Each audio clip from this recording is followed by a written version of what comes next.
مفيش بني آدم على وجه الأرض ما عندهوش صراع بينه وما بين نفسه. يمكن يكون عدم رضا عن حياته. عدم الرضا ده بيخليه يسأل نفسه يا ترى ايه معنى الحياة؟ ده بيشرحه واحد اسمه دكتور فيكتور فرانكل. اللي ما يعرفوش، دكتور فيكتور فرانكل واحد من علماء النفس اللي كان أسير في المعسكرات النازية في الحرب العالمية الثانية. خرج من المعسكر لقى أهله كلهم ماتوا تقريبا في المعسكر دوت. هو صاحب المدرسة اللي أنا بتكلم عليها، مدرسة العلاج بالمعنى. للأسف مهما سألت الناس عن معنى الحياة مش هتلاقي حد يجاوب على السؤال ده غيرك أنت.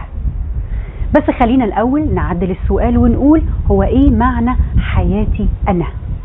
ده سؤال مشروع والإجابة عليه هتساعدك في الاستقرار النفسي. يلا نبدأ؟ يلا نبدأ.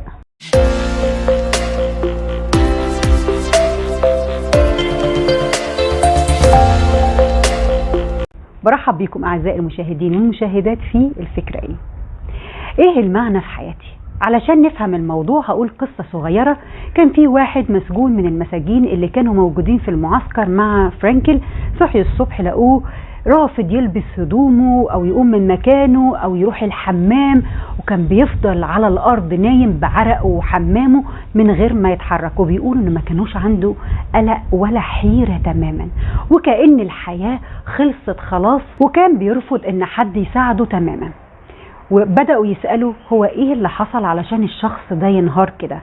الشخص اللي بيدخل في مرحلة الانهيار ده معناه إن هو بدأ مرحلة من مراحل الاكتئاب. أما ليه بينهار بالشكل دوت؟ ده لأنه ببساطة في علاقة ما بين حالة العقل عند الإنسان وما بين وجود الأمل والشجاعة وانعدامهم. وده بيقول لنا إن فقدان الأمل والشجاعة ليه تأثير مميت على الإنسان.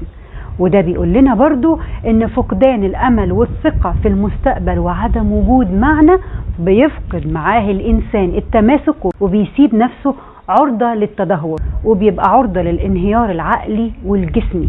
وبكده الانسان بيكون حكم على نفسه اصلا بالموت. هل انت شايف معنى لحياتك في ظروفك الحالية؟ فرانكل كان بيحذر وبيقول انه الويل لمن لم يرى معنى ولم يجد قيمة في مواصلة هذه الحياة.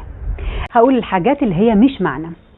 المعنى مش تحقيق اللذة في الحياة، لأنه لو الإنسان عاش بالمبدأ ده هيهدم نفسه بنفسه.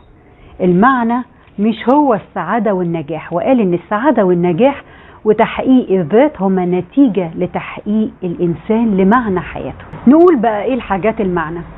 خلينا أول حاجة نقول إن مفيش حاجة اسمها معنى عام للحياة. معنى الحياة بيختلف من شخص للتاني ومن لحظة للتانية. تاني حاجة، كل موقف هيتحط فيه الإنسان بيتطلب منه إجابة مختلفة في كل مرة، وبيحتاج الإنسان يخرج من الموقف ده معنى بشرط إنه يتحمل المسؤولية اللي اتفرضت عليه. وقال إن حرية الإنسان هي مش حرية من الظروف، بس هي حرية اتخاذ المواقف تجاه الظروف. ثالث فكرة، ممكن يكون معنى الحياة بالنسبة لك إن يكون عندك فرصة للتأمل، وده كافي جدا يحقق قوتك بالطريقة دي. ده لو انت شخص كاتب او مفكر او من الناس اللي بتحب الوضع ده. رابع فكرة هي الحب، وهو الطريقة اللي بعرف بيها او بأدرك شخص تاني، لان مفيش حد بيبقى واعي بحد الا عن طريق الحب. خامس فكرة، انك تلاقي المعنى في حياتك عن طريق عمل ابتكاري، او انك تقوم بتصنيع او اكتشاف بقى معاني الخير والحق والجمال وقيمة الطبيعة والحضارة. كل دي معاني. سادس فكرة، المعاناة. احيانا بيبقى مصير بعض الاشخاص هو المعاناة، وهنا بيبقى على الانسان تقبل ألم المعاناة. وقال انها مهمة فريدة ومميزة، ومدح الناس اللي بتقدر ترتفع فوق المحنة دي وبيعدوا محنتهم وبيحولوها لانتصار وإنجاز، وهو كمان شافها انها بطولة. وقال ان المعاناة هتتوقف عن كونها معاناة لما تكتسب معنى. وده مثل على الناجيين من مرض السرطان. فرانكل شايف ان قدرة الانسان رائعة على تجاوز احلك الظروف عن طريق فصل نفسه عن الموقف اللي بيمر بيه، وده بيتخطاها. في ناس بتتخطاها بالشجاعة او الفكاهة او الضحك كده يعني. الكلام ده بيرد على الناس اللي بتسأل ايه معنى الحياة في المعاناة اللي احنا فيها. المعاناة الطريقة اللي هستخدم بيها إمكانياتي المؤقتة علشان كده حياتي نتاج للقرار الداخلي مش للظروف اللي بمر بيها. ده يرد على الناس اللي بتفكر طالما مصير الإنسان هو الزوال ده معناه ان احنا اصلا بدون معنى. مش حقيقي. هراجع تاني ونقول انه المعنى موجود في اللي بيديه الإنسان للعالم من ابتكارات، واللي بياخده في صورة خبرات، والموقف اللي هياخده من محنته في حالة لو واجهه لا قدر الله حاجة ما يقدرش يغيرها. كل موقف في حياتك ليه معنى بحسب المسؤولية اللي عليك وتفسيرك ليه.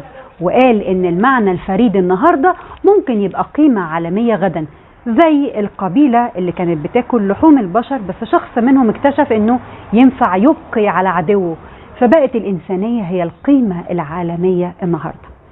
ده السبب انه الحياة مش بتقف انها تدي معنى. الحياة هتفضل تحت اي ظرف من الظروف ليها معنى. المحظوظ اللي فينا اللي عنده قيم عايش بيها، لانها هتوفر عليه كتير في مشوار المعنى في عصر من غير قيم. المعنى بنلاقيه مش حد بيديهولنا. اختم بيها بمقولة نيتشه بيقول ان من يمتلك سببا يعيش من اجله فانه يستطيع ان يتحمل باي طريقة وباي حال. سلام، واشوفكم الحلقة اللي جاية.